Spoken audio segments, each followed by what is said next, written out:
मुझे कुछ देता क्यों नहीं। पर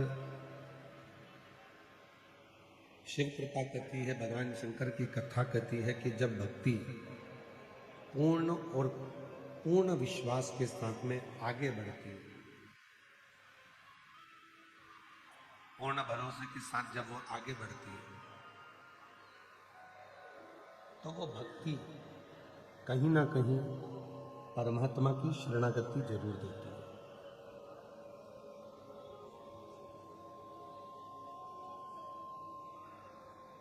कल हमारे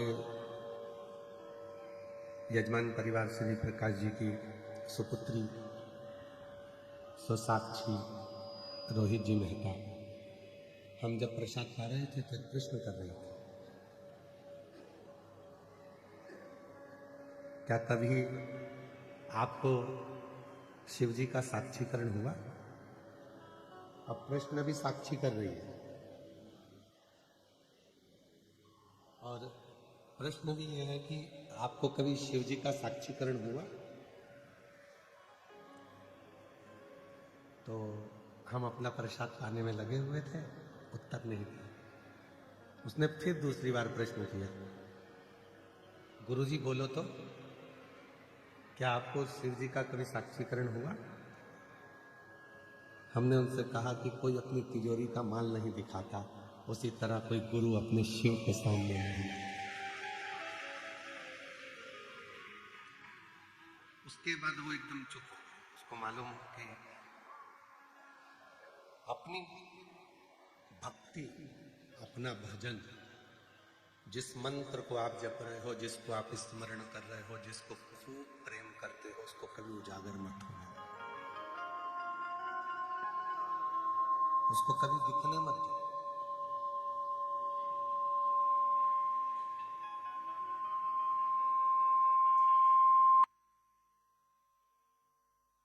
जब आपका प्यार, जब आपका प्रेम उजागर हो जाता है तो दुश्मन बढ़ जाते हैं, लोग दूरियां करने लगते हैं। जब तक वो छुपा हुआ है ना, तब तक आप प्रेम की पराकाष्ठा तक पहुंच सकते हो। उसी तरह जिस परमात्मा का आप भजन करते हो, जिससे आपका दिल लगा हुआ है, जिसके ऊपर आप पूर्ण समर्पित हो, पूरा भरोसा आपका उस पर आश्रित है, उससे आप बहुत प्रेम करते हो, तो आप उस परमात्मा के प्रेम को बता नहीं सकते, क्योंकि बताएंगे तो नजर लग जाती है। उसके प्रति समर्पण। तो हमने श्री प्रकाश जी की सुपुत्री स्वसाक्षी रोहित जी मेहता जी से हमने कहा, अरे आवाज खोल दो भाई इधर की। हमने उनसे कहा कि ये पक्का है बेटा साक्षी की, एक बार आपको भी शिव की साक्षी जरूर होगी, अगर आपकी लगन, आपकी भक्ति और आपका विश्वास है। भरोसा दूसरे पर करोगे तो वो टूट सकता है, पर भरोसा यदि देवादिदेव महादेव पर करा है तो वो जिंदगी में कभी नहीं टूटने वाला है। आप किसके प्रति समर्पित हुए हो? उस परमात्मा के।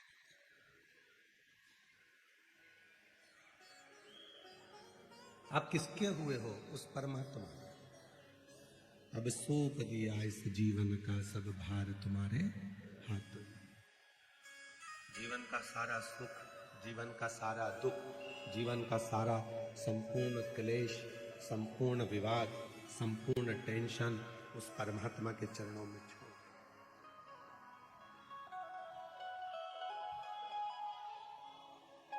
जीवन का संपूर्ण क्लेश उस परमात्मा के चरणों में छोड़।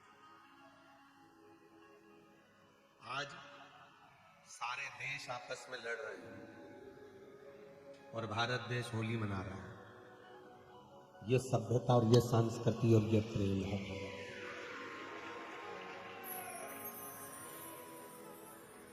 हमारा भारत, हमारा राष्ट्र, हमारी सभ्यता, हमारी संस्कृति, हमारा संस्कार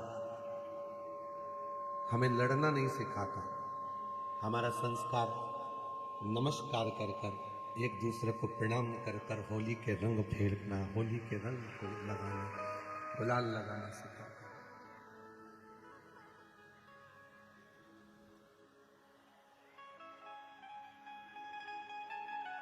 है। हमारा भी बहुत मन था कि आप लोग इतनी संख्या में आए हो और आज होली प्रज्वलित होगी, जलेगी। फिर लोग 4 तारीख को, कल तो ग्रहण है 3 तारीख का, तो 4 तारीख को लोग धुरंडी मनाएंगे, होली खेलेंगे, उत्सव मनाएंगे। 5 तारीख को महादेव की होली होगी। तो हमारा भी मन था कि हम आपके साथ में गुलाल की होली खेल कर जाए।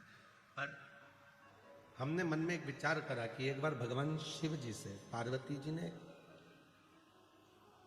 फागुन के महीने में एक लीला रची, और फागुन के महीने में माता पार्वती जी ने एक लीला ऐसी रची शिव जी के साथ में कि माता पार्वती जी शंकर जी के सामने से ओझल हो गई, कहीं छुप गई।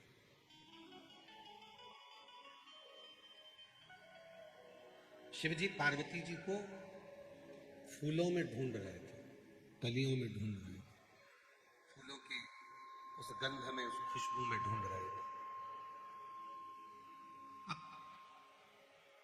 शिव जी पार्वती जी को फूलों में ढूंढ रहे और थोड़े समय के बाद भगवान शंकर भी छुप गए। तो पार्वती जी उन्हें शिव जी के चरण की जो रज है, कंकर है, जो रज है, जो धूल है, उसमें शिव को ढूंढ रही हैं, और जो भभूत है, भस्म है, उसमें शिव को ढूंढ रहे हैं।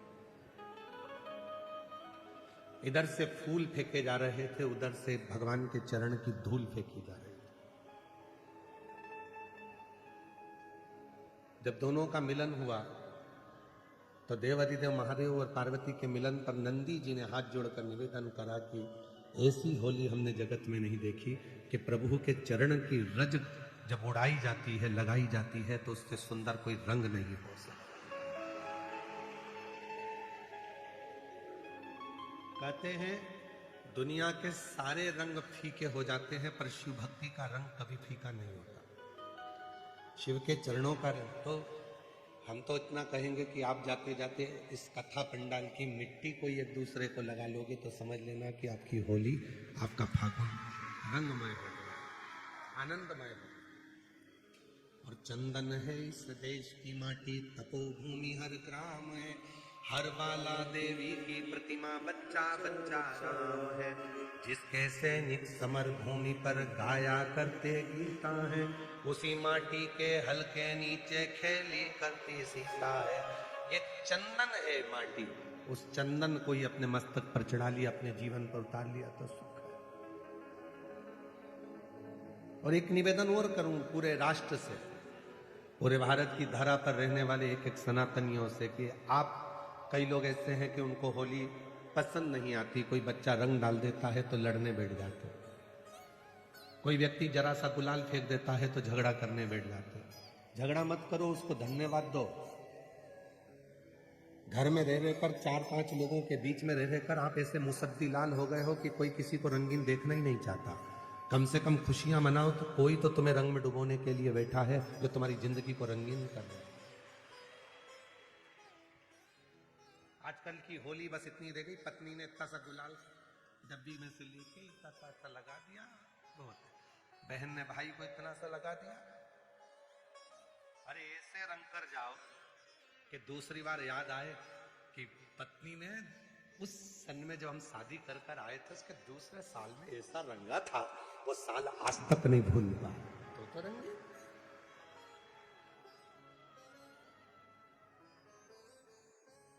धोबिया धोए चाहे सारी उम्र।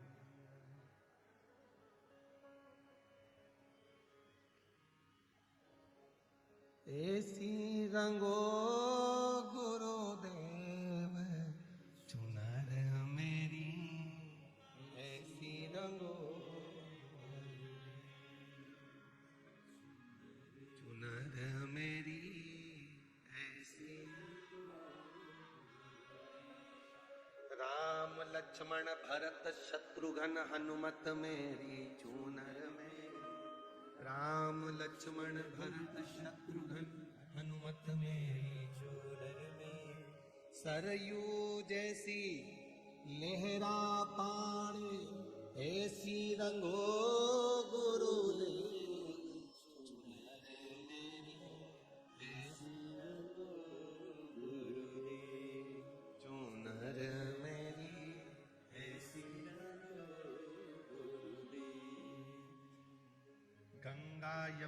सरयू कावेरी मंदाकिनी चूनर में।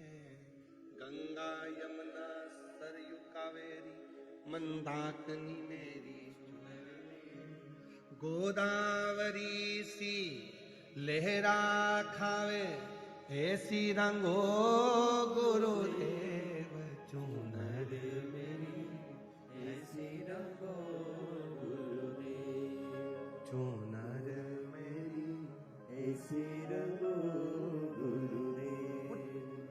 गुरु जो रंगे, शिव जो रंगे, फिर वो रंग कभी ना छू, कभी ना छू। कोई बच्चा आया तुम्हारे ऊपर रंग डाल दिया, खुश होना है, उससे लड़ना नहीं, उसके माँ बाप के पास झगड़ा करने मत जाओ।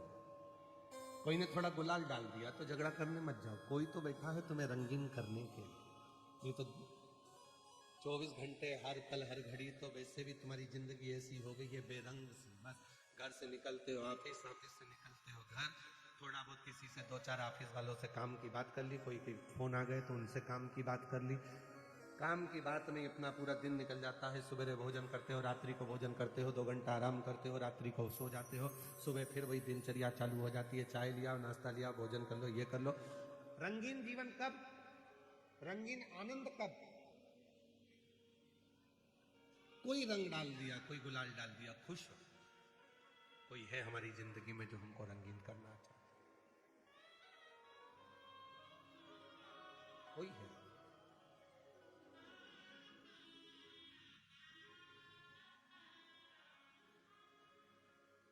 उस वो एक लाइन बहुत सुंदर है।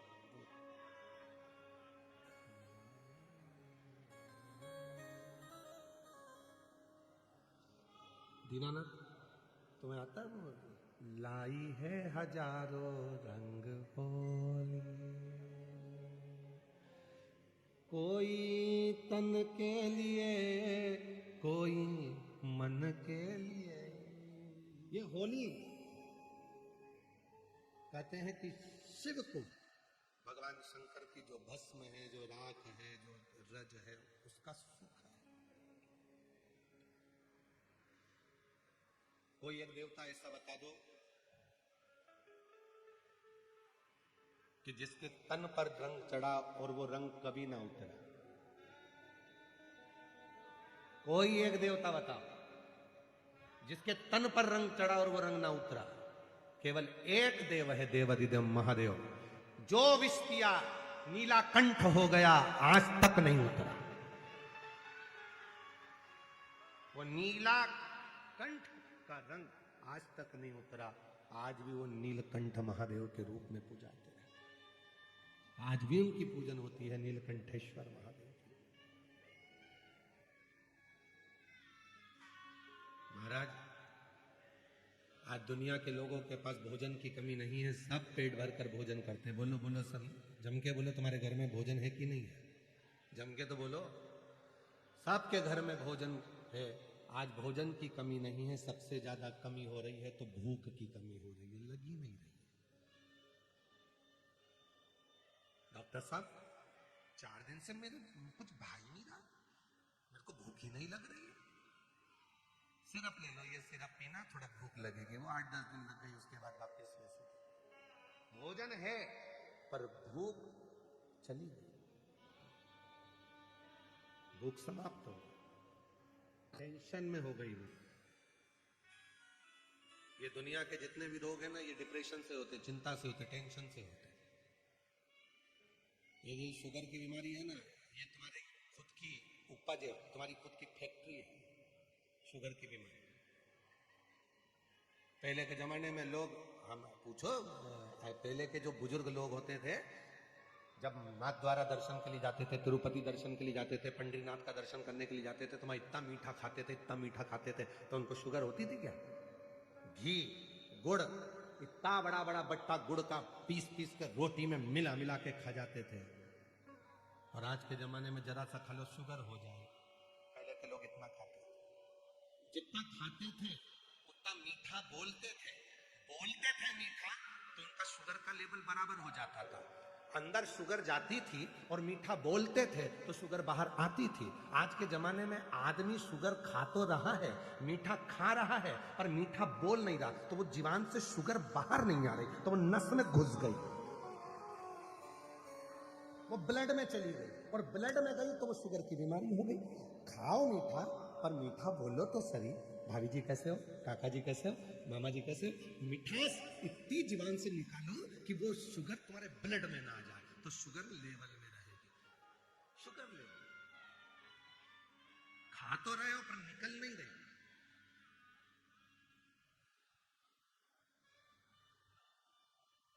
निकल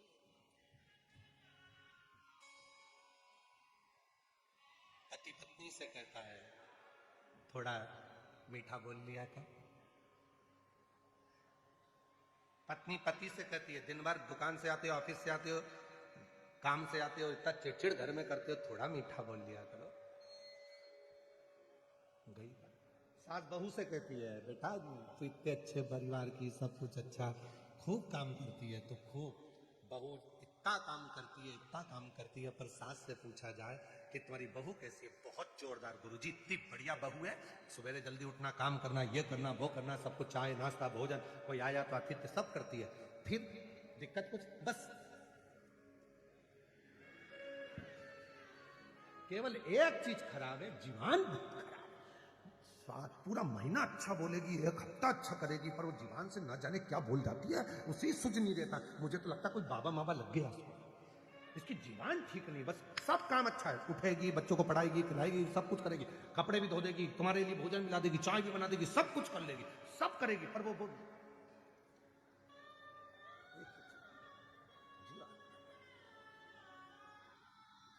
भोजन है, पर आज के व्यक्ति के पास में भूख नहीं है, क्योंकि वो चिंता में जी रहा है। और शिव महापुराण की कथा टेंशन से मुक्त करती है, चिंता से, टेंशन से।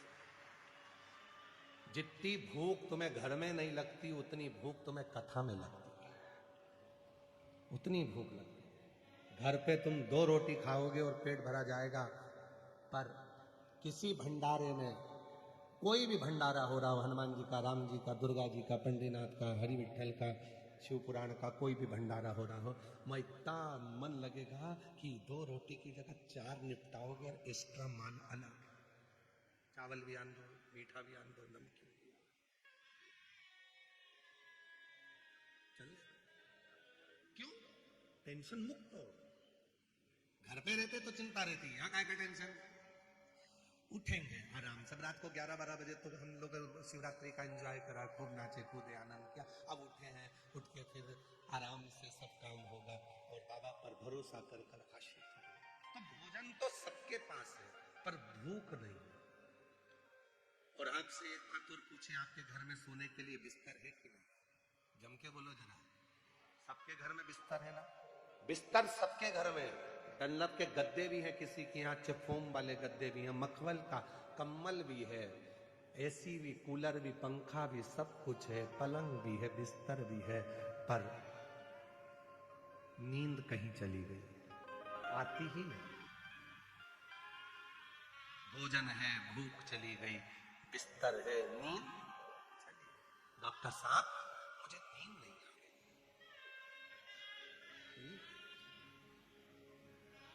मेरी नींद कहीं चली।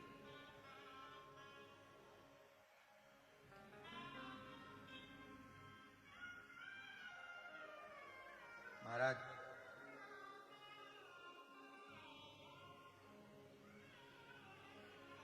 पहले मनुष्य की उम्र, गधा की उम्र, कुत्ता की उम्र, उल्लू की उम्र बराबर थी, 40-40 साल। मनुष्य भी 40 साल का था, गधा भी 40 साल का था, कुत्ता भी 40 साल का था, उल्लू भी 40 साल का था।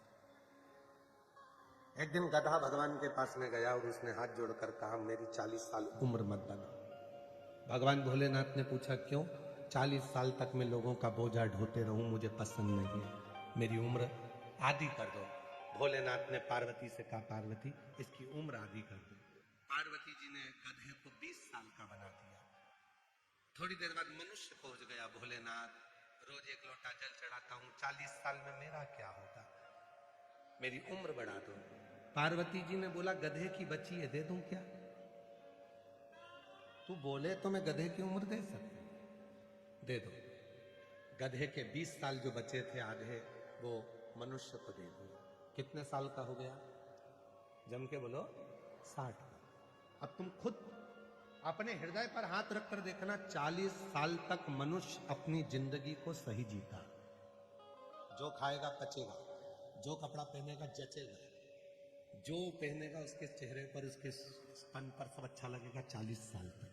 40 के बाद जो गधे की उम्र लगी है 20 साल एक्स्ट्रा, 60 साल तक मनुष्य गधे जैसा बोझा ढोता है। बच्चों की शादी करना है, बच्चों का ब्याह करना है, पढ़ाना है, बहन के घर मायरा भरना है, नाना जी के यहाँ जाना है, रिश्ते निभाना है, ये सारा बोझा वो 60 साल तक अपने कंधे पर रखता है। 60 साल। थोड़ी देर के बाद कुत्ता आ गया भगवान के पास में, भोलेनाथ मेरी उम्र 40 साल तुमने कर दी, मैं लोगों के दरवाजे पर बैठा रहूं, भौंकता रहूं, चिल्लाता रहूं, ये मुझे अच्छा नहीं लगता, मेरी उम्र कम कर दो। भोलेनाथ जी ने कहा कितनी कम कर दे? बिल्कुल आधी कर दो, आधी कर दो। कुत्ते की उम्र 20 साल कर दी पार्वती जी ने। थोड़ी देर बाद मनुष्य फिर आ गया, बाबा 60 साल में मेरा क्या होगा? पार्वती जी बोली कुत्ता की बची है, चलेगी, ले जा। 20 कुत्ते की जोड़ दो, कितने का हो गया? जम के बोलो 80। कुत्ता कहां रहता है? दरवाजे पर। कुत्ते को भोजन कहां दिया जाता है? दरवाजे पर। रखा कहां जाता है? बाहर। जब 80 की उम्र का मनुष्य होता चले जाता है तो घर के बच्चे अपना कमरा रखते हैं और बुजुर्ग माँ बाप को घर के बाहर दरवाजे के पास हॉल में खटिया डालकर बिठा देते हैं कि कोई आए तो वहीं मिलना, भोजन भी वहीं आएगा, खाना भी वहीं आएगा, और बुजुर्ग माँ बाप वहीं बैठे रहते हैं और कोई भी आता है तो वहीं से चिल्लाते हैं बहू, वहीं से चिल्लाते, वहीं से आवाज लगाते हैं बहू, बहू, बहू।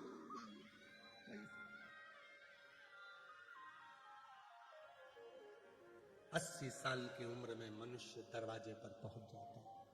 बची उल्लू की उम्र तो उल्लू आया, बाबा मेरी उम्र आधी कर दो। भगवान ने कहा आधी उम्र? आधी? हाँ।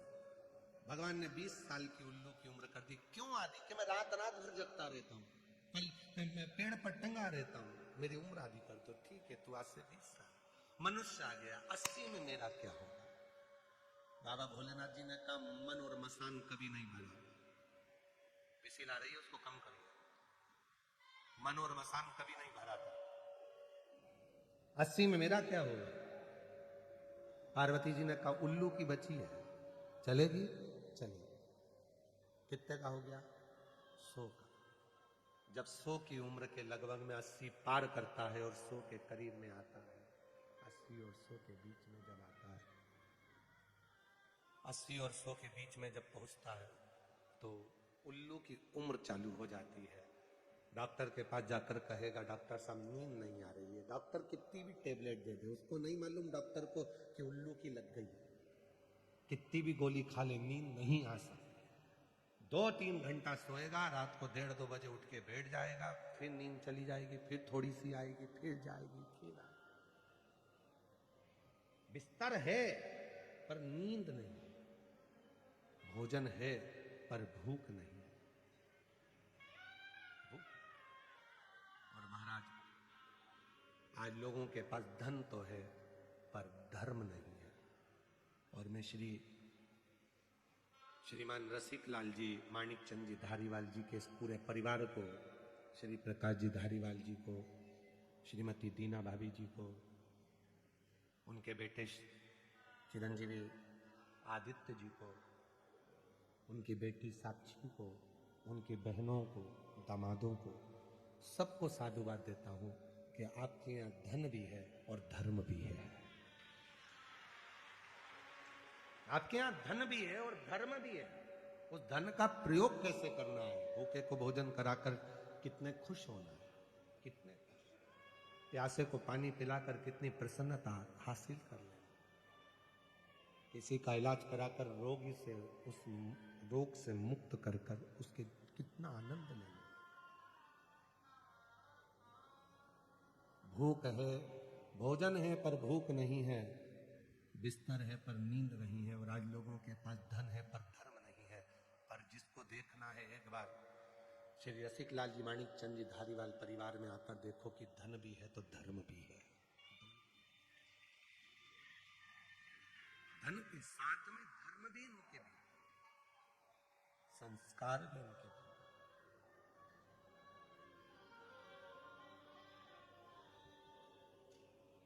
और जब धन के साथ में धर्म रहता है तो जीवन का सारा सुख, सारा आनंद, जीवन का सारा सुख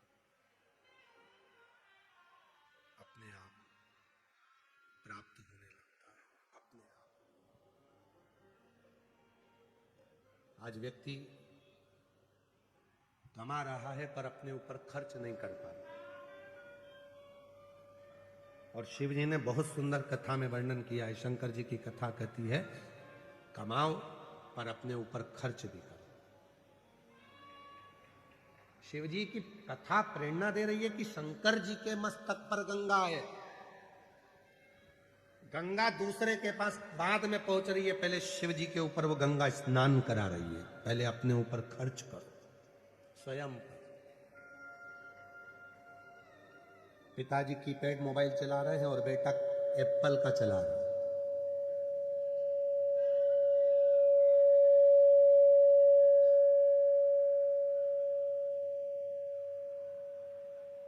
एक तो ये साउंड वालों की ऐसी आदत है, भगवान शुरू में एक बार सेट हो गया था, फिर धीरे से उंगली करके फिर बढ़ा दो, फिर ऐसा कर दो, फिर वैसा कर दो। एक बार जब सेट हो गया था, कथा अच्छी चल रही थी, तो उसमें हरकत करने की जरूरत क्या है तुमको?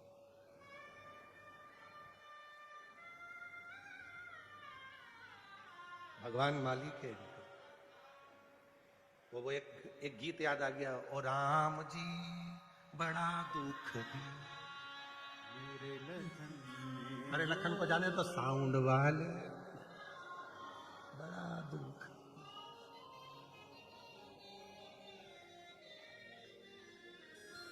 क्या बहुत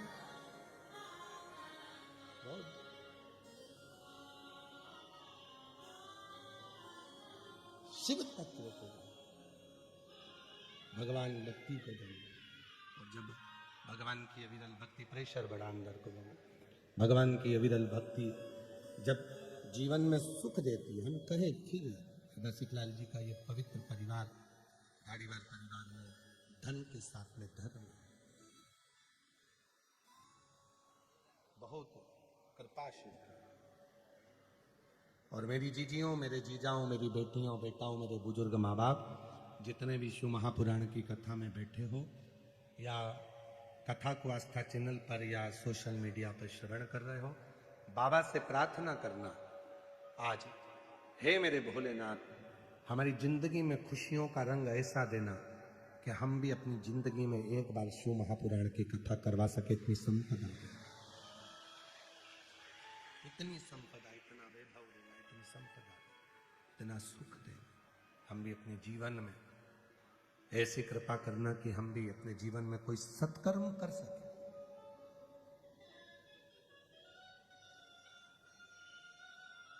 सुख,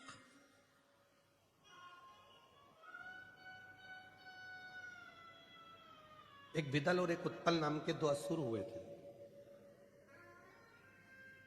दोनों ही प्रखर थे, दोनों ही प्रबल। और उसी तरह जैसे विदल और उत्पल दो असुर हुए और उन्होंने बहुत उत्पात मचाया, बहुत, उसी तरह दो असुर और हुए, हेती और प्रहेती। एक का नाम था हेती और दूसरे का नाम था प्रहेती।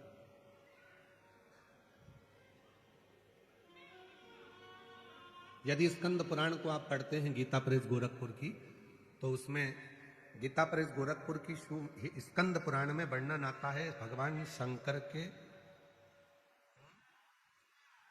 आवाज को दे।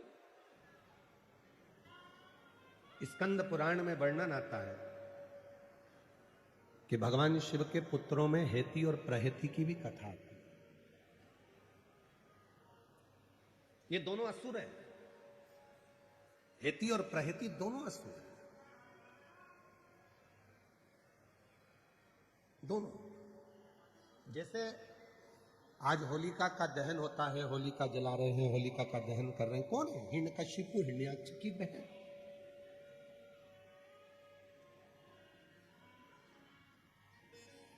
कभी आपने विचार करा कि जब ये राक्षस की बहन थी तो इसकी पूजन करने की जरूरत क्या थी? होली की पूजन दो बार होती है, एक जलने से पहले और एक जलने के बाद। लोग सुबह पूजन करने जाते हैं, कोई जलने के बाद पूजन करने जाता है। एक जलने के पहले होली की पूजन होती है और एक जलने के बाद होती है। कभी तुमने विचार किया कि होली की पूजन जलने के पहले किसकी होती है और जलने के बाद किसकी होती है? तो याद रखना, जलने के पहले जो होली की पूजन होती है वो हिरण्यकशिपु, हिरण्याक्ष की बहन होलिका की होती है, ढूंढा की होती है। और जलने के बाद जो पूजन होती है वो भक्त प्रहलाद की होती है। तो हम सनातनी, हम हिंदू, हम सनातन धर्म को धारण करने वाले, हम इस राक्षस की बहन की पूजन क्यों करें? हिरण्यकशिपु की बहन की पूजन क्यों करें? तो शिव महापुराण में चरित्र आता है हिरण्यकशिपु की बहन का। श्रीमद् भागवत में भी चरित्र है, विष्णु पुराण में भी चरित्र है, नरसिंह पुराण में चरित्र है, स्कंद पुराण में चरित्र है। हिरण्यकशिपु की बहन का नाम था डूंडा। क्या नाम था? जम के बोलो, डूंडा। इसलिए होली में लकड़ी नहीं जलाते, मोटे मोटे डूंड जलाते। मोटे मोटे जो लक्कड़ होते हैं उसको डूंड कहा जाता, तो वो जलाते होली में। लकड़ी नहीं, डूंड, मोटे मोटे लक्कड़।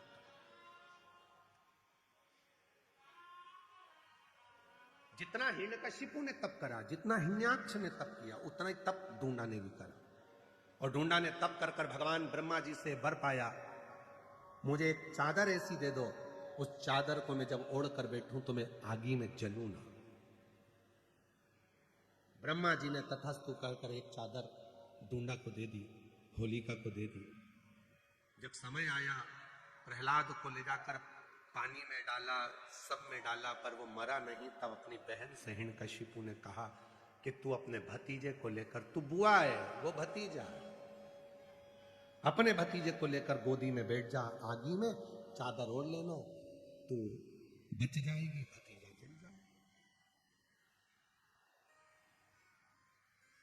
अब ऐसे तो बुआ का नाम बदनाम हो जाता कि बुआ ने भतीजे को आग लगा दी।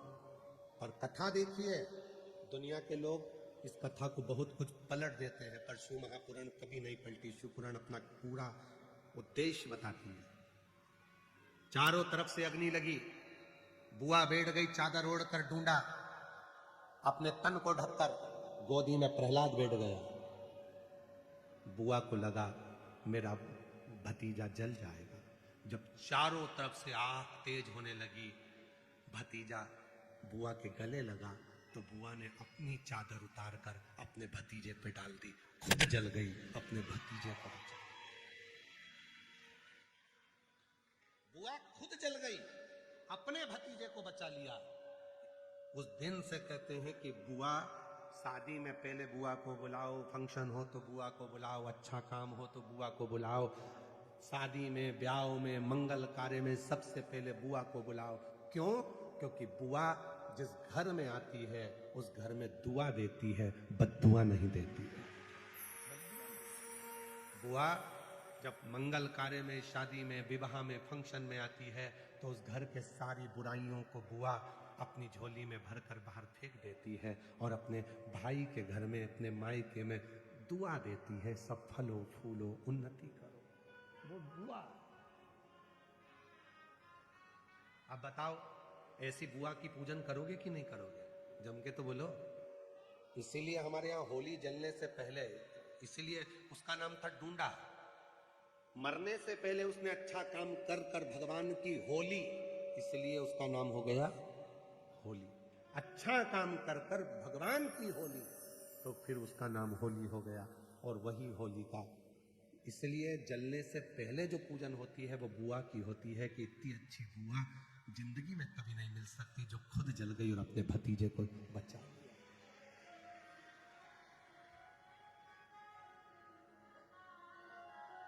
और होली जलने के बाद जो पूजन होती है वो प्रहलाद की होती है कि ये बच गया उसकी कृपा से।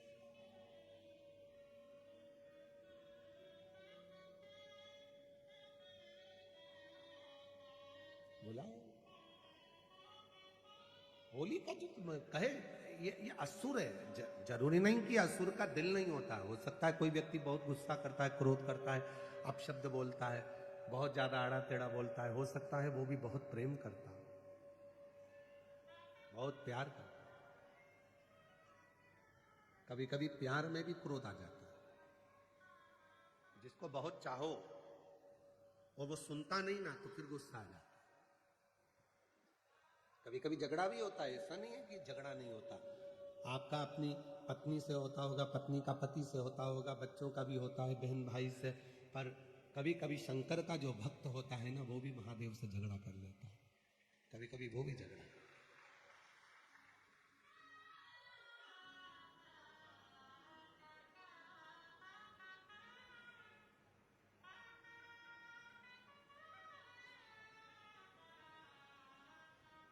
गोरा जी को साथ राखे नंदी द्वारे थाड़ा जी, गोरा जी को साथ राखे नंदी द्वारे थाड़ा जी।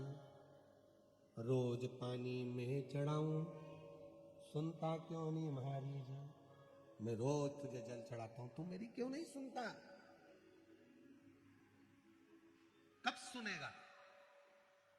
कभी कभी महादेव से भी झगड़ा हो जाता है, लड़ाई हो जाती है, नहीं आता। हेती और प्रहती ये दोनों असुर हैं, दोनों राक्षस हैं। पर उसमें हेती और प्रहती में जो प्रहती है वो थोड़ा सा नम्र स्वभाव का असुर है। वो विश्वास भी करता है भगवान पर, नारायण पर थोड़ा भरोसा, शिव जी पे भरोसा।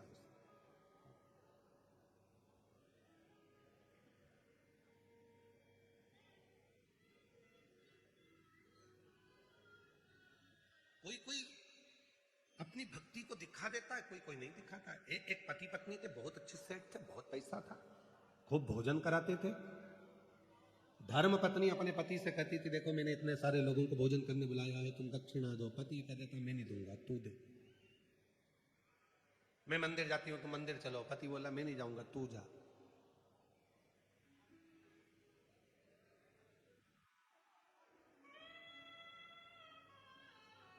पत्नी कहती है पति से कभी कभी भगवान का नाम ले लिया करो, राम कह लिया करो। पति कहने लगा मैं नहीं कहता, तू कह। पति नहीं।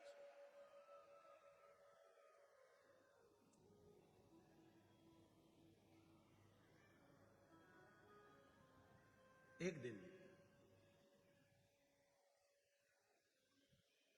पति चक्कर खाकर नीचे गिरा और बहुत सारे लोगों ने देखा, उठा, जल का छींटा दिया।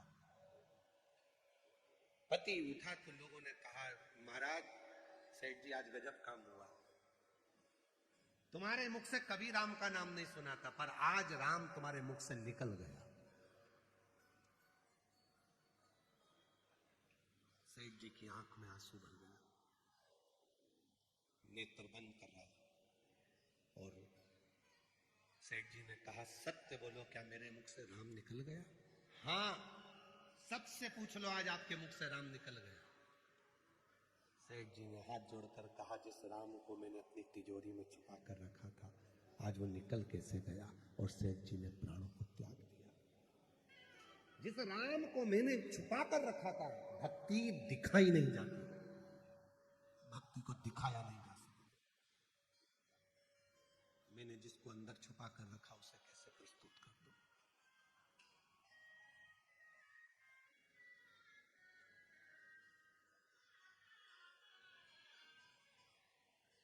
जिसको मैंने अपने भीतर छुपा कर रखा उसे प्रस्तुत हो। तो तुम कह रहे हो कि राम निकल गया, तो फिर राम निकल गया तो शरीर का मतलब ही क्या?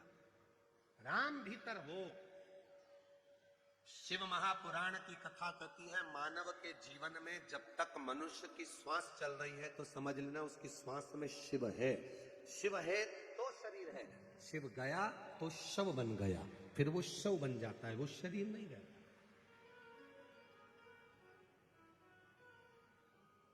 और करना क्या है? शिव जी के मंदिर में हम जाकर एक लोटा जल क्यों चढ़ाते हैं? आपको जल की महत्वता मालूम है? क्यों सीवर वाला बाबा कहता रहता है कि एक लोटा जल सारी समस्या का हल? क्यों कहता है कि मंदिर जाओ मंदिर जाओ मंदिर जाओ, एक लोटा जल चढ़ाओ? क्यों? क्या पड़ी उनको? शिव महापुराण की कथा कहती है जब श्वास रूपी शिव शरीर में रमण करता है तब तक शरीर है, शिव श्वास बंद हो जाती है तो शरीर शव बन जाता है। इस श्वास रूपी शिव को मंदिर में जो शिवलिंग होता है वो पूरी सृष्टि का भाग होता है।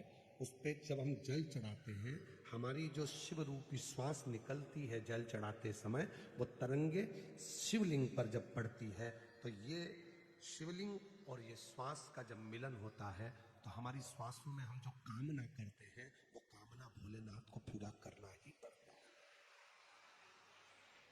अगर वो पूरा ना करता, यदि वो कृपा की ना होती जो आदत तुम्हारी तो सुनी ही रहती अदालत तुम्हारी। गरीबों के दिल में जो तुम जगा ना पाते तो किस दिल में होती इबादत तुम्हारी। अगर वो कृपा नहीं करता तो तुम भी इतनी लाखों की संख्या में सुबेरे 8 बजे की कथा है, 4 बजे नहाए होगे, 5 बजे घर से चले होगे, तब जाकर कथा में 8 बजे बैठे होगे और कथा सुन। कोई कथा में तुम इतनी जल्दी नहा धो के नहीं जाते, तुम्हारे को टाइम नहीं मिलता। इतनी जल्दी कथा कौन जाएगा कौन जाएगा? कई लोगों के तो सोचा होगा सिरूर वालों ने, इतनी सुबह से कौन आएगा कथा में? 8 बजे महाराज जी ने कथा रख दी, सुबह 8 बजे से कथा, कौन आएगा कौन आएगा कौन आएगा? आकर देखिए लाखों की संख्या में पंडाल भरे पड़े हैं और लोग बाहर बैठे हैं। कृपा की ना होती जो आदत तुम्हारी तो सुनी ही रहती अदालत तुम्हारी। अगर तुम कृपा नहीं करते तो यहाँ कौन आता? पर उसने कृपा करी है, उसने दिया है, तो आपको भी मालूम है कि वो पंडाल में जाकर सुना है ऐसा, मेहमान जाते हैं, बुआ जी जाती है तो भतीजे के हाथ में 150 देकर जाती है, मामा जी जाते हैं तो कुछ देकर जाते हैं, मेहमान जाते हैं तो घर के बच्चों को कुछ देकर जाते हैं। और मेरा भोलेनाथ 7वें दिन की कथा विराम कर कर जाता है तो आपकी गोदी में कुछ ना कुछ देकर जाते हैं। बाप है जगत का, परम पिता परमात्मा देवाधिदेव महादेव है। आज जाएगा ये कुबेरेश्वर बाबा के धाम से आई हुई कुबेर भंडारी की ये पोथी जो कुबेरेश्वर बाबा यहाँ लुटाने के लिए आए थे, इस पोथी के स्वरूप में आज चली जाएगी। उसके जाने से पहले वो अपना जो लुटा सकता है इतना देकर जाता है। लोग झोली पसार पसार कर मांगते हैं और मेरा कुबेरेश्वर बाबा, मेरा देवाधिदेव महादेव जाते जाते उनकी झोली में दे देता है, तो वो 3 महीने में फिर कथा के पंडाल में आकर बैठ जाते हैं।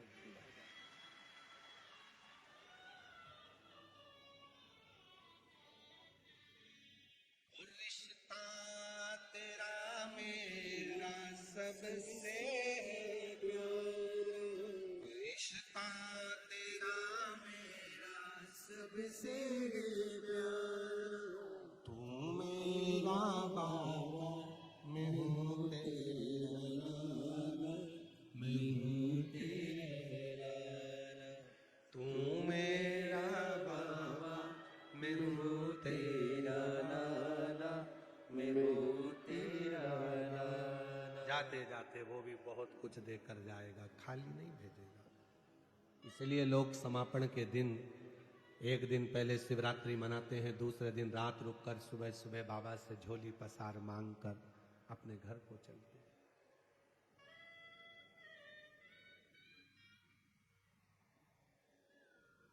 और जो दिल से मांगोगे वो दिल से दे देगा, जो दिल से मांगोगे वो दिल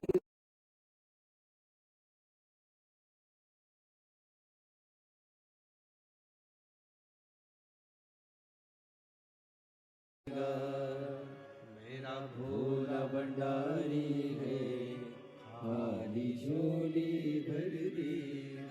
जो तुमने मांगा, जो तुमने कहा वो देगा।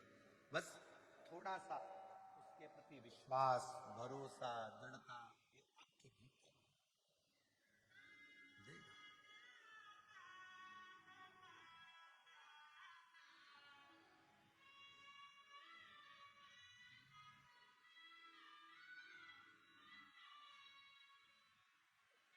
दिल से कहो, मेरा क्यों नहीं सुनता रे ओ कुबेर के भंडारी, मेरी क्यों नहीं सुनता रे ओ कुबेर के भंडारी, झोली क्यों नहीं भरता रे ओ कुबेर के भंडारी, झोली क्यों नहीं भरता रे ओ कुबेर के भंडारी। उससे प्रार्थना, उससे निवेदन, उससे विनय नित्य देखा। ये पत्र देखो कितना सुंदर भाव में व्यक्त किया।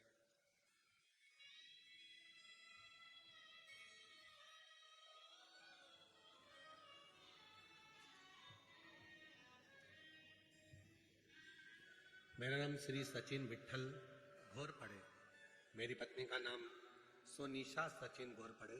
हम साईं नगर कोंटवा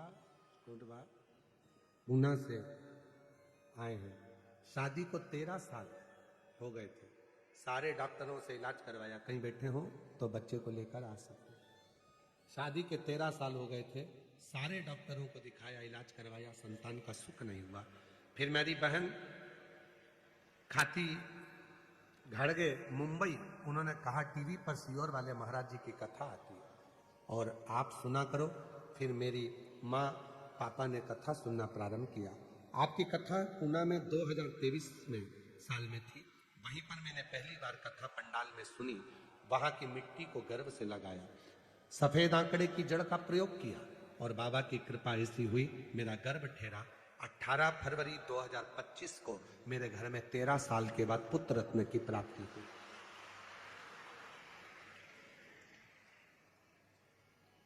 मेरा नाम निशा गणेश सेजवाल, मैं शिरूर के रहवासी हूँ। मेरा मोबाइल नंबर ये है। गुरुदेव बाबा का मैं क्या गुणगान करूं।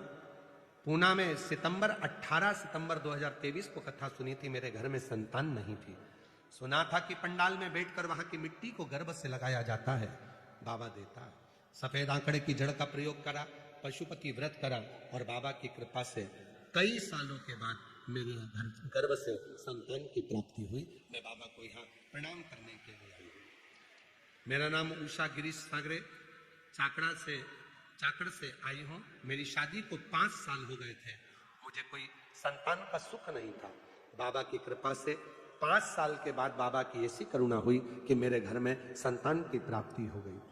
गुरुदेव वाल्मीकि संतोष ऊंटवाल, छत्रपति संभाजी नगर, मोबाइल नंबर ये। 2015 से ग्रेजुएशन पूरा करने के बाद सरकारी नौकरी की तैयारी कर रहा था। 10 साल से सरकारी नौकरी की तैयारी करी, एमपीएससी का परीक्षा दिया, निकलता नहीं था। पर बाबा की कृपा से आपने एक बेलपत्र शहद लगाकर, शिव को चढ़ाकर, कड़ी मेहनत कर मेहनत को 4 गुना बढ़ाकर परिश्रम रात दिन एक करो कहा था, मैंने किया और बाबा की कृपा से आज मैं सरकारी कॉलेज में प्रोफेसर बन गया। मैं बाबा को यहाँ प्रणाम करने के लिए आया हूँ। शिव तत्व किसको कहते हैं?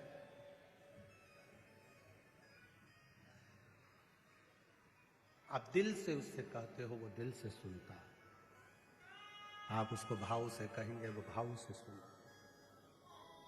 और खाली न जाता कोई दर से तुम्हारे, खाली न जाता कोई दर से तुम्हारे, मैं भी खड़ी हूँ नंदी बाहें पसारे, अपने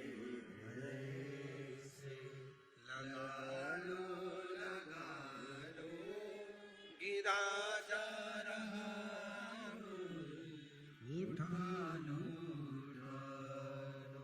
भोले अपने दर से अब तो न टालो, गिरी जा रही हूँ उठा लो। उससे प्रार्थना, वो खाली नहीं भेजेगा। जितने कथा के पंडाल में बैठे हो, विश्वास से यदि आपने कथा 7 दिन की श्रवण करी है, मेरा भोले बाबा खाली नहीं भेजेगा, झोली भर कर भेजेगा। खूब खूब कृपा कर भेजेगा।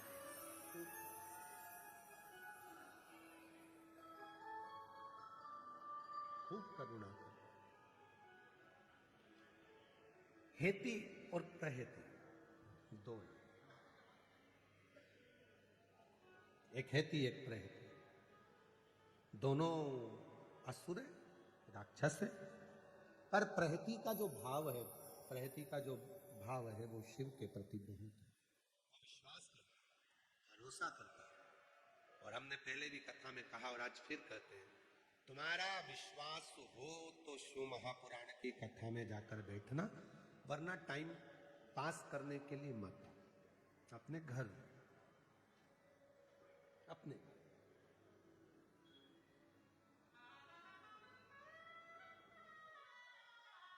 टाइम बर्बाद करने के लिए बिल्कुल मत आओ कि यहाँ पर भीड़ बढ़ाने के लिए। जैसे जैसे भीड़ बढ़ती है तो व्यवस्थाएं भी और करना पड़ती है, तो भीड़ बढ़ाने के लिए आप कथा में मत आओ। और कोई कथा में आप भले भीड़ बढ़ाने के लिए जाओ, मना नहीं है, वहां बहुत आपको बुलाया जाएगा, अनाउंस किया जाएगा, बिठाने के लिए व्यवस्था करी जाएगी, सब कुछ करा जाएगा। पर यहाँ शिव महापुराण की कथा में तुम्हें मालूम पड़ जाए कि कुबेरेश्वर बाबा की धरा से कुबेर भंडारी आया है, शिव महापुराण की कथा करने के लिए सियोर वाला बाबा आया है, तो यहाँ भीड़ बढ़ाने के लिए मत जाना, यहाँ भाव बढ़ाने के लिए आना और बाबा से विश्वास के साथ प्रार्थना करने के लिए। विश्वास हो तो शिव महापुराण की कथा में आओ। और अभी भी विश्वास के साथ कहकर जाना, 10 मार्च को भुसावल महाराष्ट्र में कथा है, बाबा से कहकर जाना, भले 3 महीना में तू पूरा करता है, पर मेरी मनोकामना तो तू इतने दिन में पूरी कर दे, मैं भुसावल में पत्र भेजूंगी, पत्र मैं वहां पत्र भेजूंगा, प्रार्थना।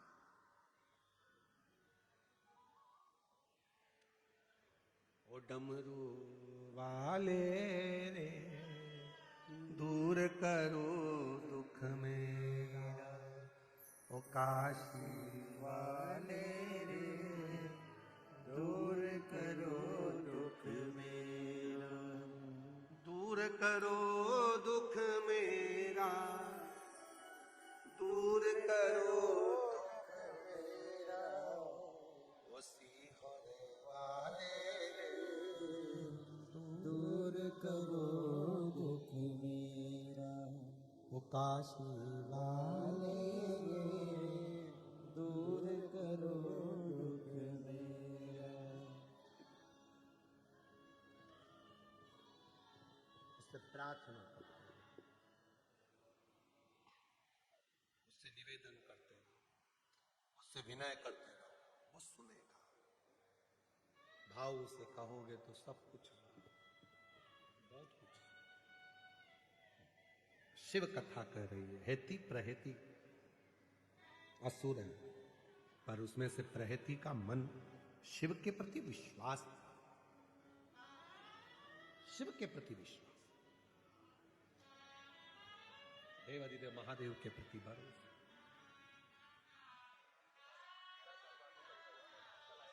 दूर करो दुख मेरा, सिहोर वाले। कल इनके भाभी भैया बच्चे को लेकर आए थे, 13 साल के बाद इनके भाभी की यहाँ संतान हुई। डॉक्टर मना कर दिया था कि तुम्हारे यहाँ संतान नहीं होगी, पर बाबा की कृपा से 13 वर्ष बाद इनके भाभी के वो जोरदार तालियां। दूर करो दुख मेरा, कुबेर भंडारी रे, दूर करो दुख मेरा, सिहोर वाले रे, दूर करो दुख मेरा।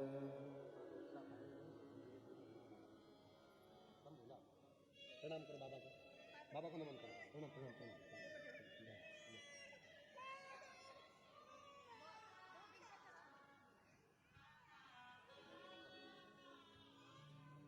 शिव कृपा। छोटा बच्चा है जो आया था गोदी में, ब्लड कैंसर है और दवा के साथ में बाबा की भक्ति भी चल रही है, तो इतना चल रहा है। ये शिव की कृपा है। शिव तत्व और विश्वास लेकर उनकी माँ यदि इस पंडाल में आई है, तो ये भी निश्चित है कि 2-3 कथा के बाद में बाबा ऐसी कृपा करेगा कि वो पूर्ण तरह से मेरा भोलेनाथ उसको स्वस्थ कर देगा। शिव विश्वास, हेती और प्रहेती में प्रहेती का विश्वास दृढ़ था कि मेरा मन शिव में लगता है, मैं शंकर की शरणागति धारण करूं, शिव मेरा।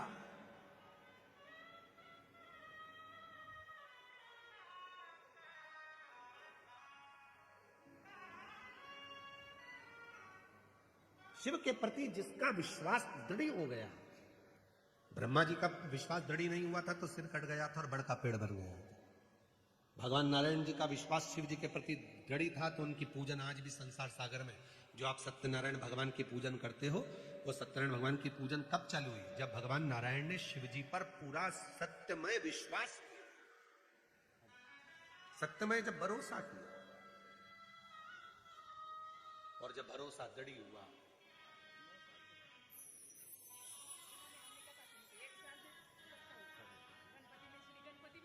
बाबा की कृपा 9 साल के बाद बच्चा हुआ है। एक बार जोरदार ताली बजाकर नमन करो बाबा को, नमन करो, आंसू पोछो, आंसू पोछो जी। बाबा को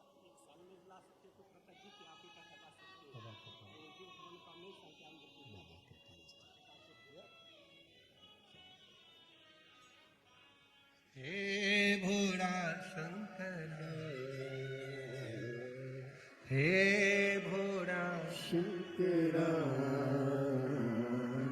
आवड़ तू लावेला, आवड़ तू लावेला। अपने स्थान पर बैठकर बाबा को अपने मन का भाव करो, दिल से प्रार्थना करो, विनय करो, निवेदन करो। शिव जी को अपने मन का भाव करो। जहाँ जगह मिले वहाँ बैठकर बाबा को अपने मन का भाव कहिएगा। ये कथा जो शिरूर जिला पुणे में चल रही है, आज विराम हो जाएगी 11 बजे। टीवी पर 1 बजे से 4 बजे तक आएगी।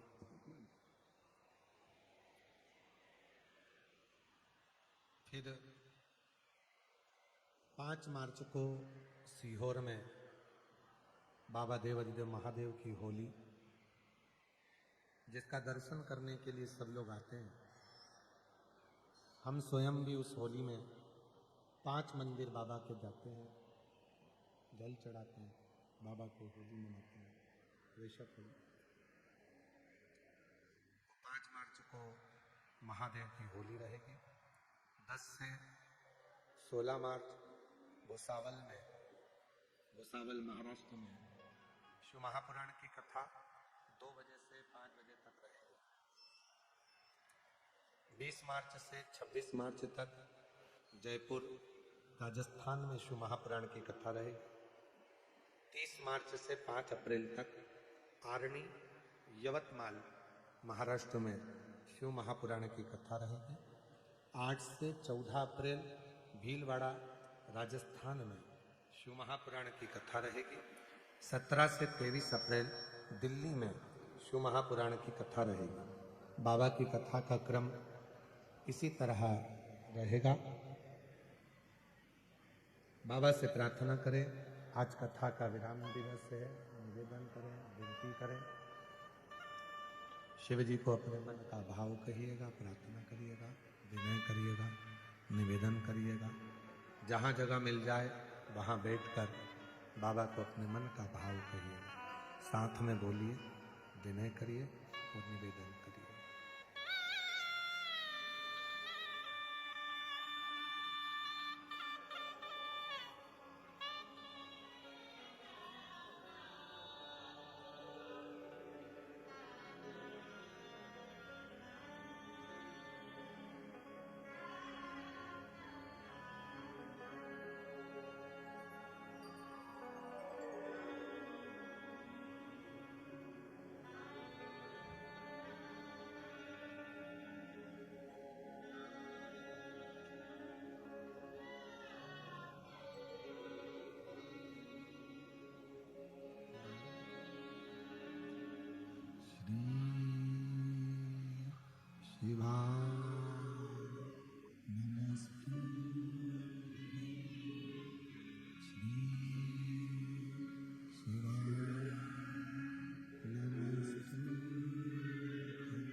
भोला सब दुख काटो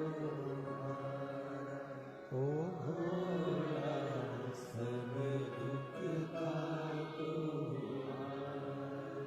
शिव शंकर जपो तेरी माला भोले बाबा जपो तेरी माला भोला सब दुख काटो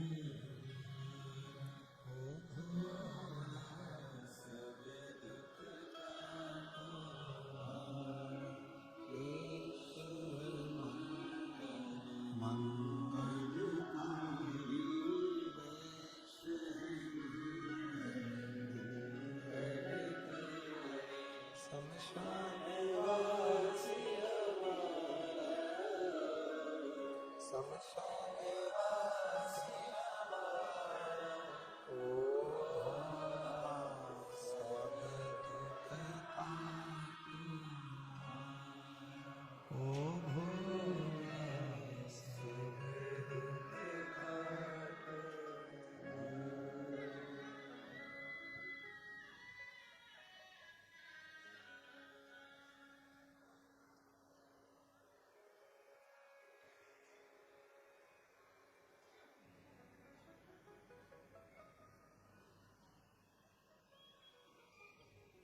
बाबा देवाधिदेव महादेव भगवान शिव ओगरदानी प्रकालदर्शी कैलाशी विनाशी भगवान शंकर की पवित्र कथा वर्णन कर रही है। हेती और प्रहती ये दो असुर हैं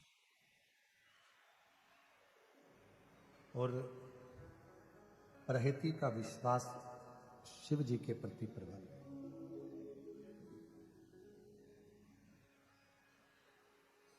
हर किसी के भरोसे भी नहीं रहता। सबसे कीमती चीज है भरोसा, विश्वास। हर किसी पर कर भी नहीं सकते, पर एक छाती ठोककर दिल से केवल एक भरोसा आप कर सकते हो और वो है देवाधिदेव महादेव पर भरोसा। वो कभी टूटता ही नहीं।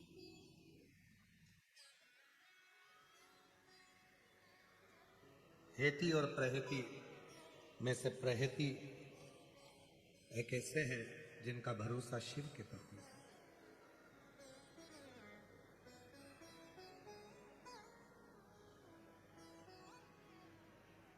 जैसे संध्या काल में लगाया गया दीप मानदेह नामक असुर का संहार कर देता है। प्रतिदिन एक नियम बनाकर रखना चाहिए कि रोज शाम के समय पर अपने घर में प्रदोष काल के समय पर एक दीप जरूर लगाना चाहिए। और यदि बेलपत्र का वृक्ष है तो उस बेलपत्र के वृक्ष के सामने भी एक दीप अवश्य लगाना चाहिए।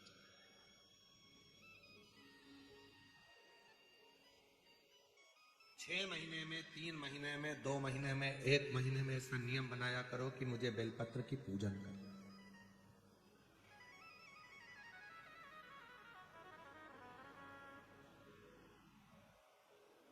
स्वयं माता लक्ष्मी जी ने भगवान नारायण को पाने के लिए बेलपत्र का पूजन किया। जब इंद्र की पूरी सत्ता चली गई थी, सारा की सारा धन इंद्र का चले गया था, असुरों ने उस इंद्र के सिंहासन पर अपना कब्जा जमा लिया था, तब इंद्राणी ने, स्वयं सची मानी इंद्राणी ने शिव जी की साधना करी, बेलपत्र के वृक्ष के बेलपत्र की पूजन करें।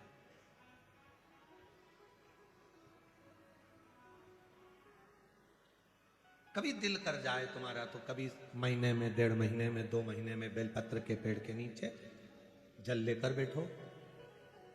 बेलपत्र के वृक्ष के नीचे दूध नहीं चढ़ाना, बेलपत्र के वृक्ष के नीचे दही नहीं चढ़ाना, शहद घी नहीं चढ़ाना। बेलपत्र के वृक्ष के नीचे जब आप बैठते हैं बेलपत्र पूजन का एक विधान होता है कि जब हम बेलपत्र की पूजन करते हैं तो 2 कलश पानी के भरे हुए, एक अपने सीधे हाथ की ओर एक उल्टे हाथ की ओर रखा जाता है।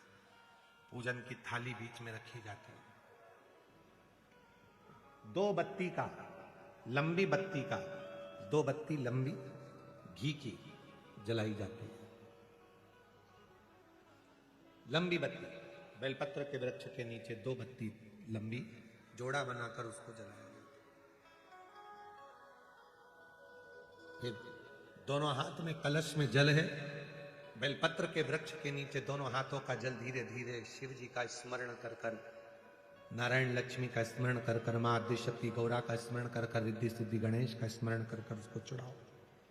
प्रार्थना करो, विनय करो, मेरे जीवन में बहुत कष्ट है, उसको मिटाना है आपको। शिव आपसे प्रसन्न होते हैं, वैसे मेरी जिंदगी भी प्रसन्न करना है आपको। जल चढ़ाकर दोनों पात्रों का थोड़ा थोड़ा जल कलश में बचा लेना है। पूरा पात्र खाली नहीं करना है, दोनों को वापस रखना है। और थोड़ी सी हल्दी पीसी हुई शिव जी की उस बेलपत्र पर लगाएं। थोड़ा कुंकुम वो भी बेलपत्र पर लगाएं। 7 दाने अक्षत के, केवल 7 दाने अक्षत के बेलपत्र को छुआकर अपनी थाली में रख लें। घर पर जब जाएं तो वो 7 दाने अक्षत के और बेलपत्र के वृक्ष में जो चढ़ा हुआ थोड़ा सा जल बचाकर लाए हो, वो घर में छींट कर 7 दाने पूरे घर में डालना प्रारंभ करें। महीने में, 2 महीने में, 3 महीने में एक बार करिए।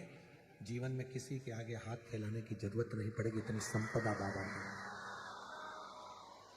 इतनी संपदा। बेलपत्र की महत्वता को लोग जानते नहीं है। एक प्रदोष की महत्वता, एक बेलपत्र की महत्वता। अभी हमने पहले भी कहा, एक कथा प्रदोष काल की रह गई है। एक बार हम दिल्ली बाज रहे थे पर वो पूरी नहीं हो पाई क्योंकि पानी आ गया। हम प्रयास कर रहे हैं उस कथा को कुबेरेश्वर धाम पर, क्योंकि उसमें प्रदोष काल की कथा में टेंट नहीं लगता। वो प्रदोष काल की जो कथा होगी सीहोर कुबेरेश्वर धाम में, उसमें टेंट नहीं लगेगा, उसको खुले मैदान में बांचना पड़ता। आप और हम सब खुले मैदान में बैठकर प्रदोष काल में उस कथा को सुनेंगे और उसमें प्रदोष की महत्वता को जानेंगे। और हमारी तरफ से हम तो आज प्रकाश जी आपको भी, दीना भाभी जी आपको भी, दोनों को निमंत्रण दे रहे हैं। जब भी सीहोर में जब कथा हो प्रदोष काल की, तो एक दिन कम से कम आप लोग आकर उस कथा की पूजन आपको भी करना रहे। प्रदोष काल की कथा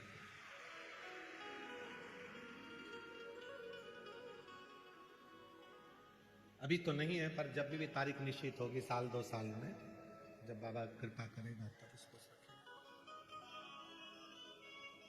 पंडाल में भले तुम्हारे लिए हम सोने के लिए पंडाल लगा देंगे, पर कथा सुनने के लिए तो आपको मैदान में ही बैठना पड़ेगा, खुले आसमान।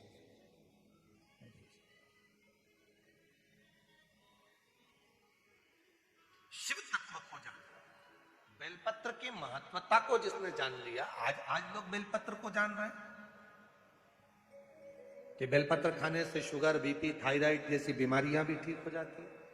उस बेलपत्र की महत्वता को जान। और फिर निवेदन है, आपके शरीर में कष्ट है तो बेलपत्र का सेवन करो। रोज रोज बेलपत्र वैसे ही नहीं खाना। कई बार बेलपत्र खाने से मुंह में छार छारपन आ जाता है, कई बार मुख का स्वाद भी कम हो जाता है बेलपत्र खाने से। तो निवेदन है, रोज रोज ना खाइए, जब जरूरत है। और जरूरी नहीं कि आप 3 पत्ती यहाँ से जो बेलपत्र दी जाती है 7 दिन तक, जो रोज एक बेलपत्र दी जाती है, वो तो खाने के लिए दी जाती है। पर समापन के दिन की बेलपत्र तो खाने की नहीं रहती, उसको तो ले जाकर लोग लाल कपड़े में बांध अपने घर में रख देते हैं तिजोरी में। आखिरी दिन की बेलपत्र तो वैसे भी तिजोरी का भंडार के लिए होती है। तो जो बेलपत्र होती है, जरूरी नहीं कि तुम पूरी बेलपत्र खाओगे तो दवाई असर करेगी। बेलपत्र का अग्रण्य भाग का थोड़ा सा पत्र भी यदि हम पा लेते हैं, उसको ग्रहण करते हैं, तो वो भी उतना असर करता है। और रोज खाने की जरूरत नहीं है। रोज अगर शिव मंदिर जा रहे हो, शिवालय जा रहे हो, शंकर जी के मंदिर जा रहे हो, देवालय जा रहे हो, तो बेलपत्र लाओ, वहां से मना नहीं है। उसको इकट्ठा करो, एकत्रित करके सुखा लो। सुखाकर रोज शिव जी की चढ़ी हुई बेलपत्र को सुखाकर फिर उसका चूरा बना लो। जब तुम्हें लगे कि शुगर गड़बड़ हो रही है, बीपी गड़बड़ हो रहा है, थायराइड गड़बड़ हो रहा है, तो एक चुटकी उसमें से लेके निगल लो, पानी पी लो। बाबा की कृपा से आधा घंटा 1 घंटे में वो sugar, BP, thyroid sub level में आना प्रारंभ हो गया। उस बेलपत्र की महत्वता को जिसने जाना, कभी कुबेरेश्वर धाम जाओ तो कुबेरेश्वर बाबा के धाम पर जो 200-300 साल पुराना, जो 300 साल के ऊपर पुराना बट वृक्ष है, जहां बाबा बैठे हैं, बटकेश्वर महादेव, उसका दर्शन करो। उस पेड़ की छांव में बैठकर बाबा का मंत्र जाप करो। अभी अभी हमने थोड़ा सा उसको बंद कर दिया था, क्योंकि वहां बाबा के जोड़ा घूम रहा था तो वो शरीर पर चढ़ जाता था, इसलिए अब स्थान करना जाना थोड़ा बंद कर दिया था, पर पुनः वापिस उसको खोल दिया। बेलपत्र की वाटिका है छोटी सी, उस बेलपत्र की वाटिका के पास में बैठकर भगवान शिव का नाम उच्चारण करो, नाम स्मरण, शिव भक्ति करो जहां तक हो सके, शंकर की अविरल भक्ति को धारण करो।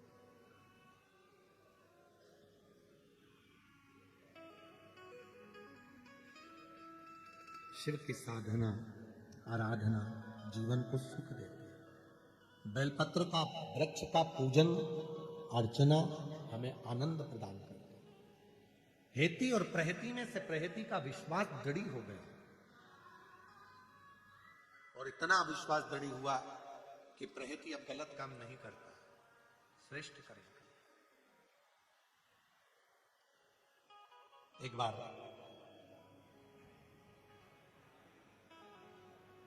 एक मुनि शिव की साधना में वन में लगे हुए थे, और ये हेती प्रहती उनको मारने के लिए पहुंच गए। जब हम कोई अच्छा कार्य करते हैं, श्रेष्ठ कर्म की ओर हम आगे बढ़ते हैं, तो कहीं ना कहीं थोड़ी ना थोड़ी तकलीफें जीवन में आती जरूर, और जो पूर्व में हम कर कर आए हैं उसका भोग भी तो हमको ही भोगना है, कोई दूसरा थोड़ी ना भोगे। हिम्मत बुरे कर्म कर बंदे वरना पछताएगा, भगवान की आंखों से तू बच नहीं पाएगा, तू बच नहीं पाएगा। अरे ओ अज्ञानी मत कर,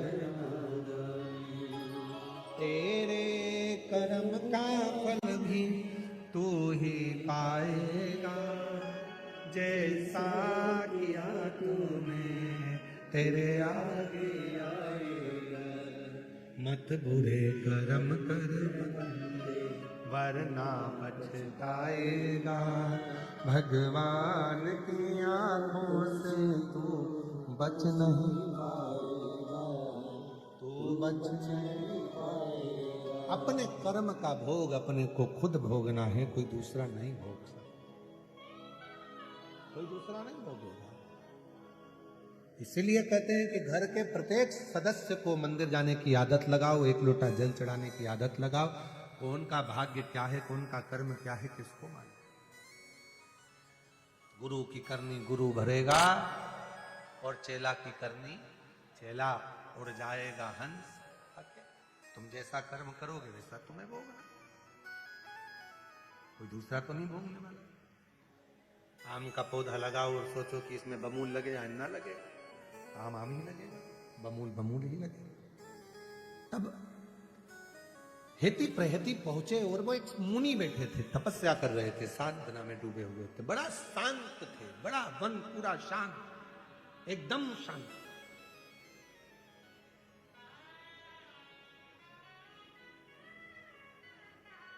पहुंच गए हेती प्रहती, पूछा। हेती प्रहती ने पहले उनको भय दिखाया, हम तुम्हें खा जाएंगे, मुनि के नेत्र नहीं। फिर भय दिखाया, हम तुम्हें खा जाएंगे, मुनि नेत्र नहीं। एक झलक के लिए जो मुनि, तपस्वी, साधक, सन्यासी, संत तप करते हैं, साधना करते हैं, वो एक क्षण के लिए शिव आता है और आकर आशीर्वाद देकर थोड़ा सा, क्योंकि वो आता है तो आप व्यक्ति समझ नहीं पाओ, एक क्षण के लिए आता। आया था कथा के चौथे दिन, एक क्षण के लिए आया था। एक क्षण। और वो आता है तो सब कुछ हिला देता है।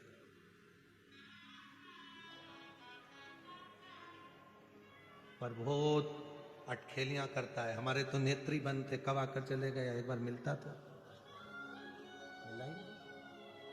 एक क्षण के लिए आता है, तुम घबराने में लग जाते हो और वो तुम्हें छूकर वर देकर चला जाता है। एक क्षण। किसी को लगा यहां से उठ गया, किसी को लगा टेंट उठ गया, कोई कहे वो उठ गया, कोई कहे वो आया। उसने अपनी उपस्थिति दर्ज कराई और चला गया। उसको पहचानना, उसको जानना बहुत कठिन, बहुत कठिन। कभी आता है, धूप बहुत तेज पड़ती है तो बादल की छाया कर कर चला जाता है, कथा सुन लो फिर मैं जाऊं। कभी आता है किसी रूप में, वो कोई भी रूप धर कर आएगा, उसको पहचानना कठिन है बहुत।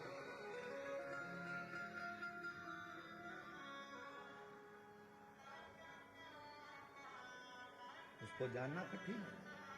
हेती प्रहती ने कहा, मुनिवर तुम आंख बंद करे हो, हम तुम्हें भय दिखा रहे हैं, डरा रहे हैं, तुम डर ही नहीं रहे हो। तो मुनि ने फिर नेत्र खोलकर कहा, जिसके सिर ऊपर तेरा हाथ प्रभु, तो दुख किस बात का। जब शिव सिर पर हो तो फिर दुख क्या, कष्ट क्या। और कोई दूसरे का भजन नहीं कर रहे हो। जिसने काल की गणना करी, जिसने काल बनाया, उसी को महाकाल कहा गया है। घड़ी का निर्माण, काल गणना का निर्माण, काल का निर्माण सबसे पहले मेरे शिव ने करा। काल गणना का निर्णय मेरे शंकर भगवान ने करा। उसके बाद फिर रिसर्च करा, फिर देखा, फिर लोगों ने अपनी अपनी विज्ञानता के भाव में फिर उसको करा। पर प्रथम काल गणना शिव ने। इसीलिए आप लोगों से कहते हैं घड़ी खराब हो जाए, कपड़े वाले की दुकान पर लेकर मत जाओ। कपड़ा वाला कहेगा मैं क्या करूंगा इस घड़ी का, पैसा बिगड़ गई है, सही नहीं चल रही है, देखो ना। कपड़े वाला कहेगा मेरे पास थोड़ी ना इसकी सुधराई होगी। फिर लेकर किराने वाले के पास में घड़ी मत लेकर जाओ, किराने वाला इस घड़ी को सही नहीं करेगा। वो कहेगा मैं क्या करूंगा इसका, मेरे पास थोड़ी ना हो जा रहे हैं। फिर इसको लेकर तुम्हें सोने की दुकान पर, सुनार की दुकान पर मत जाओ, सोने वाला भी घड़ी को सही नहीं करेगा।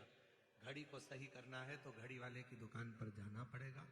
घड़ी वाला कह देगा मैडम सर घड़ी को रख दो, 7 दिन लगेंगे, 7 दिन बाद आकर घड़ी को लेकर चले जाना, मैं घड़ी चालू कर दूंगा, ये पक्का है। वो घड़ी वाले के पास ले जाकर घड़ी को दिया, 7 दिन उसने सुधारने में लगाया और 7 दिन में घड़ी सुधार कर दे दी। उसी तरह तुम्हारा अगर समय बेकार चल रहा है, अच्छा नहीं चल रहा, तो 7 दिन शिव महापुराण की कथा में इस घड़ी वाले के पास आ जाओ, वो घड़ी सुधार देगा।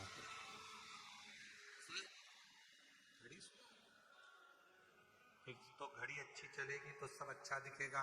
1 बजे कल राम, 2 बजे दूराल राम, 3 बजे त्रिलोकीनाथ जपा करो प्यारे, 4 बजे चतुर नारायण, 5 बजे परमेश्वर, 6 बजे छबीले राम जपा करो प्यारे, 7 बजे सत्यनारायण, 8 बजे अंकेश्वर, 9 बजे नागेश्वर राम जपा करो, 10 बजे दशरथ नंदन, 11 बजे गिरधारी और 12 बजे बद्री नारायण जपा करो प्यारे। ये घड़ी जब सुधरती है तो हर पल हर घंटे में वो परमात्मा याद आने लगता है और समय अच्छा चलना प्रारंभ हो जाता है। अच्छा चलेगा। पर ये इंद्रियां है ना, ये जाने नहीं देती। इंद्री सबसे बुरी। नेत्र कहते हैं कहां देख रहा है, चल इधर देख, नेत्र भटक जाता। श्रवण को, ये सब बीमारियां हैं, ये सब बीमारी। इन नैनों को रोग लगा है रोज सिनेमा देखन का, और इन नैनों से दर्शन कर लो सारे रोग मिट जाए। और इन कानों को रोग लगा है रोज चुगलिया, इन कानों से शिव पुराण को सुन लो। और इस जिभ्या को रोग लगा है तेरी मेरी करनी। इस जिभ्या से श्री शिवाय नमस्तुभ्यम जप लो सारे रोग। ये सब रोग की दवाएं शंकर की कथा। हेती प्रेती ने पूछा तुम्हें भय नहीं?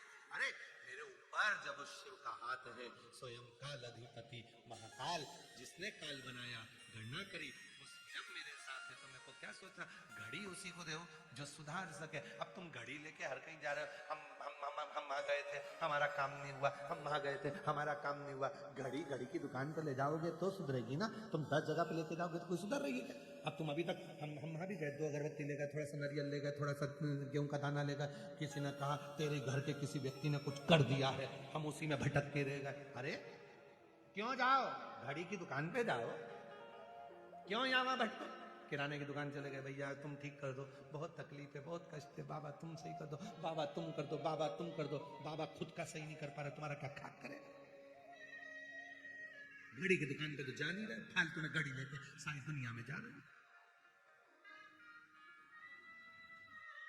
एक बार भरोसा कर कर, विश्वास कर कर शिव पे जल चढ़ाना प्रारंभ करो। पंडाल में बैठकर एक बार शिव पुराण की कथा सुनना प्रारंभ करो। 5 पंडाल जैसे ही शिव पुराण की कथा पूर्ण होगी, तुम्हारे मन की कामना शिव पूर्ण करना प्रारंभ। विश्वास घड़ी है लगाया, कोई घड़ी 7 दिन में पूरी हो जाती, कोई घड़ी 3 दिन में हो जाती, कोई घड़ी 1 ही दिन में सही हो जाती। घड़ी तो घड़ी है। एक यहाँ माता जी बैठी हैं, उनका पत्र हमने परसों के दिन पढ़ा था, पत्र ढूंढने में टाइम लगेगा, अगर वो बैठी हो तो खड़ी हो सकती है। एक माता जी बैठी जिसके लड़के की तबीयत बहुत ज्यादा खराब हो गई, बहुत ज्यादा खराब हो गई, और विचार करा करूं तो करूं क्या। कथा में बैठी थी, सूचना मिला बेटे की हालत बहुत ज्यादा हो गई, क्या करूं? विनय करा, 3 दिन की कथा का प्रसंग है, बाबा से बाबा कुछ कर दे, कथा छूटे ना, मैं आई हूं वो घर है, छूटे ना, शाम को वापस ले आऊंगी, उसको प्रणाम कराऊंगी, पर तू उसको ठीक कर। सुना फोन आया है, बहुत हालत खराब, छोटा बच्चा, उसने पत्र में लिखा लोगों को 3 महीने में देता है, मुझे 3 घंटे में मेरे बेटे की खबर आ गई कि ठीक हो गया।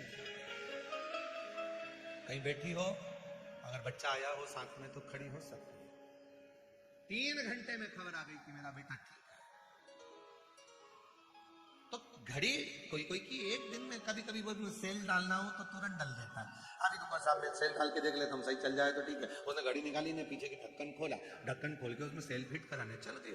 मैडम घड़ी तो चल रही है, सर घड़ी तो चालू है, एकदम बढ़िया चल रही है, बीच बीच में रुक क्यों जाती है? तो घड़ी वाले ने कहा इसका कांटा अड़ रहा है, तो थोड़ा सा कांटा ऊंचा करना पड़ेगा, वो अटक रहा है।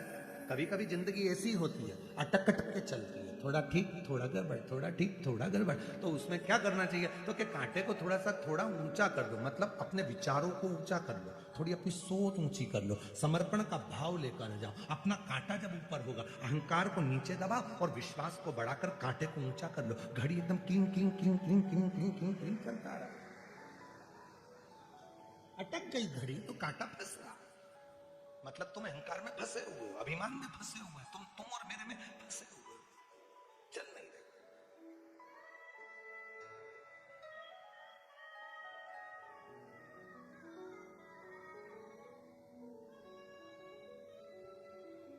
उसको तू आजा भोले जोगिया,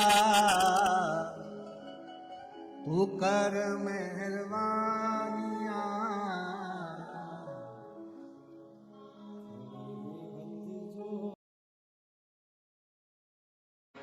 ये कथा आज 2 मार्च को 2026 विराम की ओर जा रही है।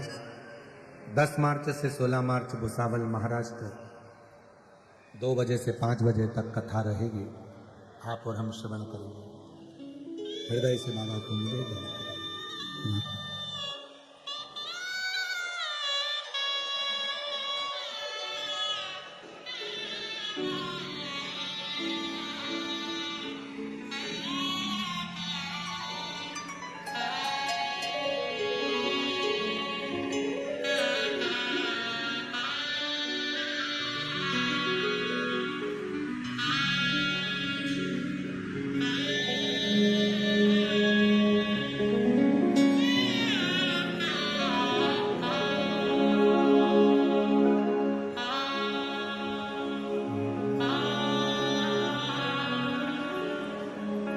शिवा नमस्तु श्री शिवा नमस्तु श्री शिवा नमस्तु श्री शिवा नमस्तु श्री शिवा नमस्तु भोला सब दुख काटो ओ भोला सब दुख काटो शिव शंकर जपो तेरी माला भोले बाबा जपो तेरी माला भोला सब दुख काटो ओ भोला सब दुख काटो देश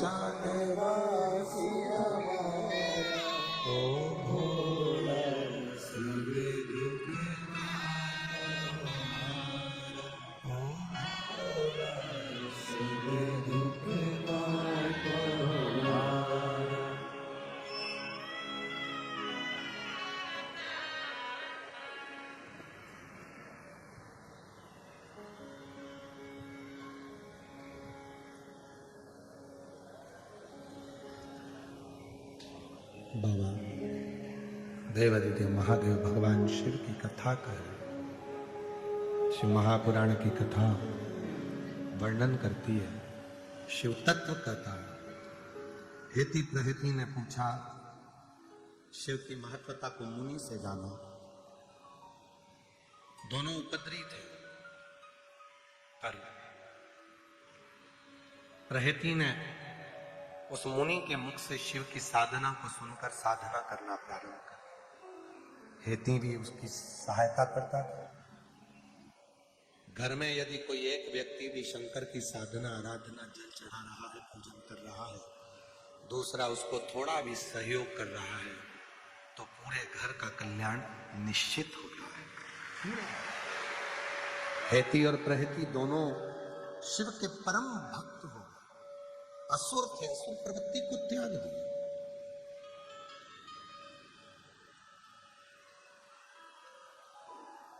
तैतीस कोटि देवताओं में अगर कोई असुर भी अगर किसी की बात मानते थे तो शिव की बात। नाग, किन्नर, गंधर्व, अप्सरा, मनुष्य, पशु, पक्षी किसी की बात मानते हैं तो शिव की बात, और किसी की शिव से। हेती प्रहेती को सुख प्रदान दिया। भगवान शिव ने वर दे दिया कि तुम दोनों मेरे साथ में ही मेरे द्वारपाल बनकर नित्य आनंद करने वाले, निवास करने वाले हो। आगे वर्णन आया है सुंदर प्रसंगों में भगवान देवादिदेव महादेव के 12 ज्योतिर्लिंग का स्मरण स्वयं तुमरुका जी चंचुला देवी को करा रहे हैं। प्रथम सोमनाथ जी का वर्णन किया। ससुर का श्राप लग गया था, काया खराब हो गई थी, तो चंद्रदेव ने शिव जी से प्रार्थना करी और काया का रोग समाप्त हो गया।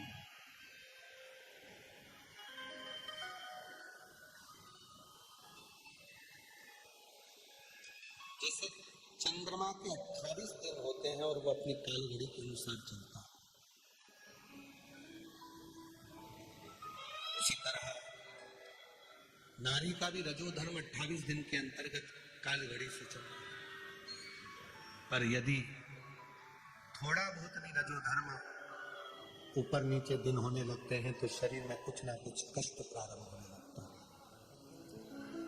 उस नारी को चंद्र की रोशनी में प्रयास करना चाहिए कि एक दुर्वा चंद्र की रोशनी में वो उसको चबा चबा कर खाए तो रजो धर्म से जुड़ी हुई जितनी भी प्रॉब्लम होती है वो 2, 4, 8 दिन में पूरी समाप्त होना चालू हो जाती है और ठीक। चंद्र की रोशनी भी हमारे जीवन में सुख प्रदान करती है। ऐसा नहीं कि भगवान शंकर ने चंद्रमा धारण कर कर रखा है, हम दर्शन कर रहे हैं, शिव का स्मरण कर रहे हैं, सुख प्राप्त कर रहे हैं। कभी कभी सफेद भभूत होती है, भस्म होती है, सफेद चंदन होता है, तो हम क्या करते हैं, शंकर जी को त्रिपुंड तो लगाते हैं, साथ में शंकर के शिवलिंग पर एक चंद्रमा भी बना देते हैं। अपनी उंगली से अपने त्रिपुंड तो लगाया, वो थोड़ी सी भस्म लेकर या सफेद चंदन लेकर हमने चंद्रमा बना दिया। क्यों बना देते हैं चंद्रमा?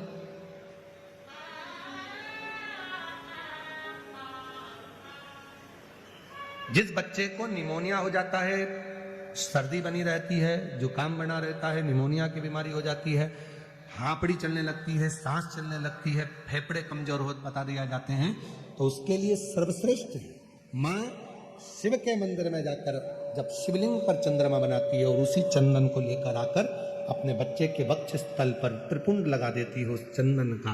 बच्चे की जो हांप भराती है, हांपड़ी भराती है, जो उसको फेफड़े कमजोर बताए जाते हैं, धीरे धीरे धीरे धीरे उसमें प्रबलता आने लगती है।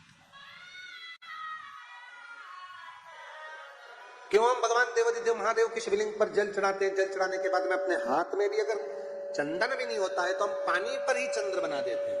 त्रिपुंड तो लगाते हैं, पानी से ही चंद्र, हाथ ही फेरते हैं।